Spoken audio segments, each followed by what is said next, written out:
자, 지금 한국당이 하는 꼬락서니가 너무 가관입니다. 어제는 초재선 44명이 전현 지도부와 대선 후보군 3선 이상의 중진들이 내년 총선에서 험지 출마해라 이렇게 말을 했어요. 자, 그런데 자신들의 거취와 관련해서는 희생이 필요하다면 동참하겠다. 내년 총선과 관련해 당에 백지 위임하겠다. 이랬는데 뭐가 백지 위임이냐 하니 다른 지역에 당이 출마하라면 하겠다. 공천에서 탈락하더라도 탈당에 무소속으로 출마하지는 않겠다는 정도 이야기를 나눴다는 겁니다. 남들에는 정계 은퇴하라, 험지 나가라 하면서 본인들은 그런 소리 안 한다. 그러니까 저놈의 당이 3선, 4선부터 대선 후보들만 썩어 문드러진 게 아니라 초재선이라는 것들이나 초선이라는 것들도 썩어 문드러지기는 매일반이라는 거예요. 역대 제일 존재감이 없다라는 초선들이 지금 불출마한 사람이 유민봉은 한 사람밖에 없다는 겁니다. 또 당의 초재선 의원의 또 다른 모임인 통합전진이라는 데에서는 성명을 내 홍준표를 비판하며 당의 분열을 묵과할 수 없다. 해당 행위를 중단하라 했다는 거예요. 그러니까 홍준표가 충고와 해당 행위도 구분 못하는 척근이다. 이렇게 말을 했는데 한간에는 지금 이 발표한 44명의 초선이나 또 초재선 의원이라고 홍준표를 비난했던 사람들이나 전부 다 황교안의 진황들이다. 그래서 황교안에게 편들어 준 거 아니냐는 이야기까지 나오고 있습니다. 한술 더 떠서 한국당의 초선 모임이 지금 이 말을 선배들 보고 험지가라고 이야기하면서 황교안의 보수 대통합을 적극 지지한다고 한마디로 황교안에 대한 충성 명세를 했습니다. 그러니까 한마디로 황교안이 공천 물갈이 하는 거 지지한다. 주로 그거는 3선 이상의 중진들의 물갈이 해라. 그리고 황교안의 보수 대통합 지지한다. 이런 이야기예요. 그래서 초선 의원들이 황교안의 통합에 대해 찬성하는 분위기고 대통합은 반드시 이루어져야 된다. 이렇게 말을 하면서 그야말로 황의 딸랑이 역할을 수행했습니다. 네, 살다 초선이라는 자들이 입장을 밝히면서 황교안의 친위 부대 역할을 수행하는 것은 처음 봅니다. 이게 무슨 놈의 초선 모임이며 무슨 놈의 혁신입니까? 거기 보니 신보라까지 끼어 있어요. 신보라는 초선이지만은 이번에 황교안의 영입 관련해서 지금 어떤 사고를 쳤는가에 대해 알만한 사람은 다 아는 사람입니다. 나이만 젊었지 정치하는 걸 보면 이 사람은 그야말로 완전히 기득권 정치의 폐해들을 전 다 비운 사람이라 보고 있는데요. 자, 황교안이 며칠 전에 발표한 총선기획단이 황교안의 친위부대냐 하는 소리가 온 사방에서 나오고 있어요. 대부분 영남권 친한계로 이 황교안의 총선기획단 12명이 구성되어 있다는 겁니다. 이진복 부터 시작해서 이진복은 상임 특보단장이래요. 황교안의 총괄팀장이고 추경호 전략기획부총장은 이 사람한테 다 의지하면서 이전에 이 당의 사무총장이 화가 나서 그만둬 버렸지 않습니까? 자, 그리고 더 나아가서 김선동, 박완수, 홍철호, 이양수, 전희경, 이만희 등이 총선기획단이래요.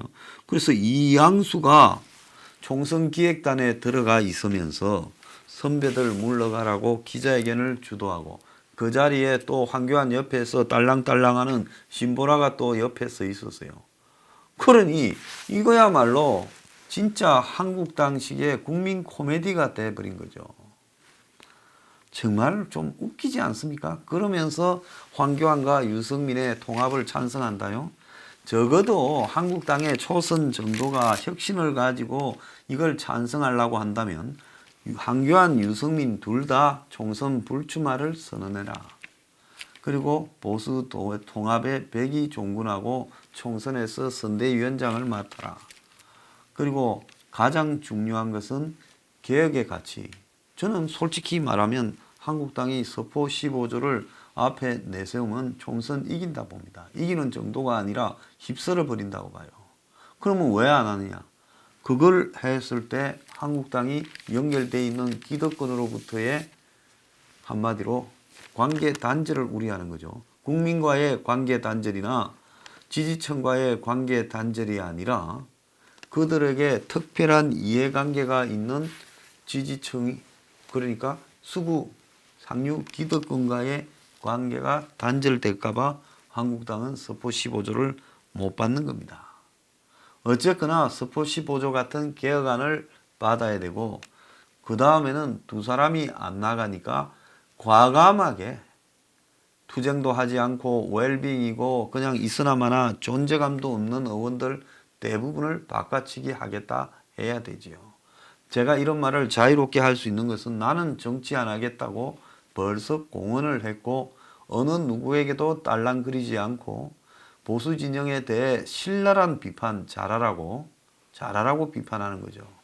그래서 정말로 저 사람들이 서포 15조 같은 안을 받는다면 저는 정치를 안 하면서 총선 때 마이크를 잡고 전국을 돌아다니면서 정말 이 보수 새로운 정당을 지지해 달라고 그냥 미랄로 하늘에 썩는 미랄로 연설을 해줄 수도 있습니다. 내 정치하고 안 하는 건 저는 아무것도 아니지요. 그렇게 해서 나라의 정치가 서민 보수를 껴안고 또 개혁하겠다는데 그럼 내가 하고 안 하고가 뭐가 중요합니까? 오히려 안 해야 더 진정성이 있죠. 하면 안 되지요.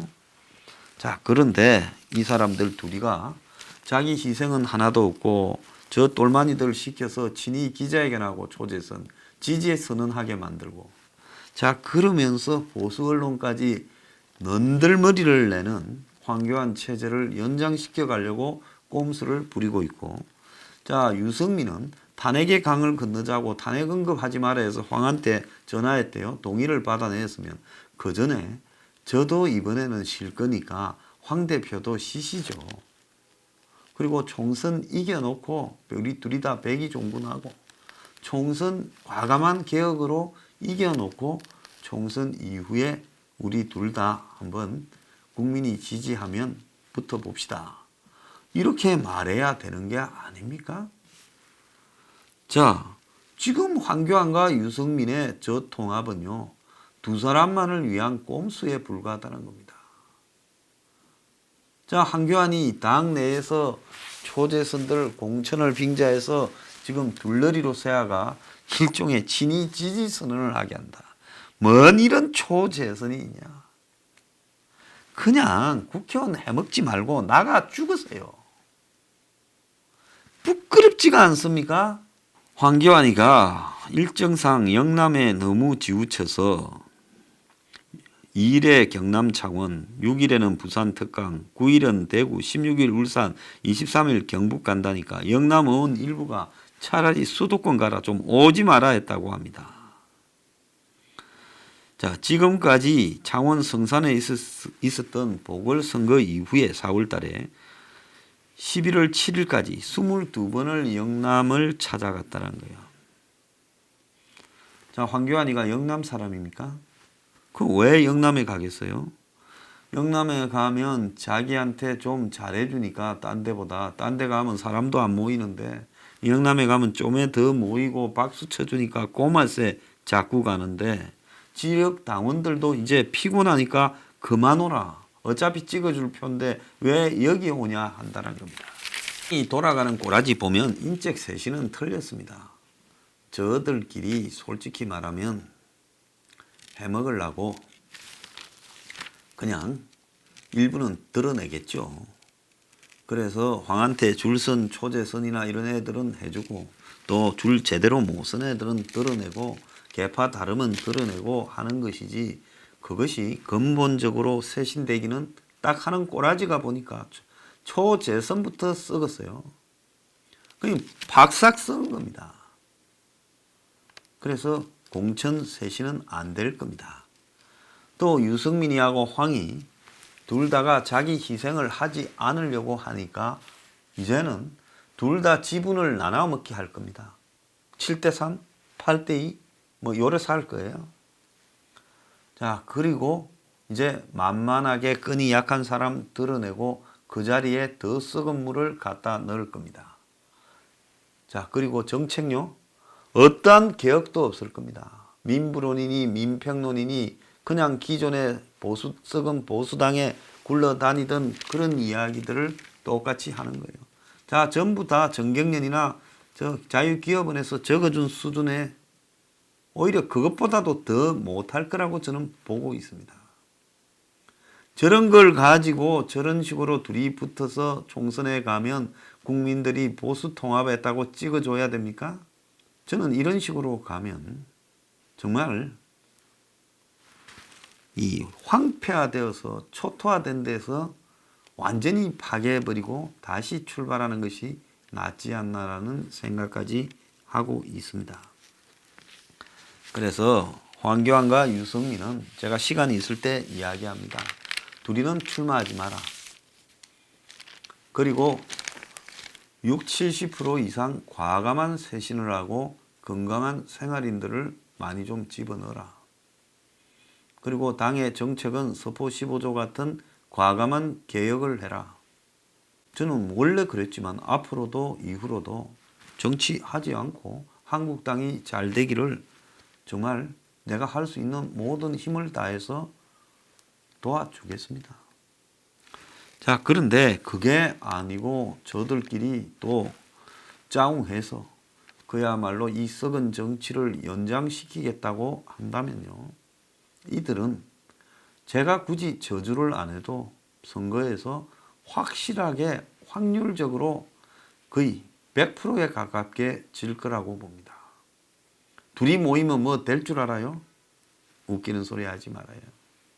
자, 개혁의 이미지만 남은 유승민, 뭔 개혁을 실천했습니까?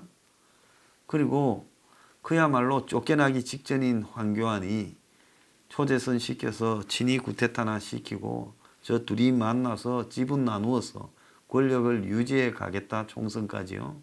그러면서 적당히 총선을 한번 이겨보겠다요. 자, 아직 배지 황교안은 한번 달아보지도 않았으면서 정치하는 꼬라지가 썩은 구태가 정말 부끄러울 정도로 뻔뻔한 정치를 하고 있습니다. 한국당에 황교안이 있으나마나 무슨 큰 의미가 있겠습니까? 결국은요, 이런 행태들이 제가 봤을 때는 이번 선거에 국민의 심판을 받을 거라고 보고 있습니다. 국가 안보는 무너지고 국민의 경제가 파산이 되어서 아마 총선 끝나면요, 밀어놨던 모든 일이 터지면서 문정권이요, 내년에 경제를 전혀 수습 못할 거라 봅니다. 이미 지금부터 무너졌는데요.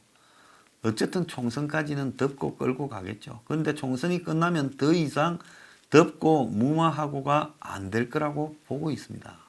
이것저것 터져 나와서 다 터져버릴 거고 미국과의 안보 관계나 이런 관계들은 또 심각하게 문제가 되어서 터져 나갈 겁니다. 뭐 주한미군 철수하니 뭐니부터 시작될 거예요. 자, 이런 상황에서 이제 나라는 거의 망조로 갔는데 그거 뭐 좀 해먹자는 몇 사람의 욕심 때문에 이 나라가요, 그래도 기적처럼 살아남을 수 있는 작은 길을요 스스로 막고 있습니다. 자, 원래 도둑 맞으려면 개도 안 짖는다 그러는데 지금 황교안과 유승민이 둘이 합작해서 지금 갱단을 만들고 있어요. 정신 차리기 바랍니다. 당신들 아무리 바라게도요, 당신들은 정치적 끝이 좋지 않을 걸 내 장담을 합니다.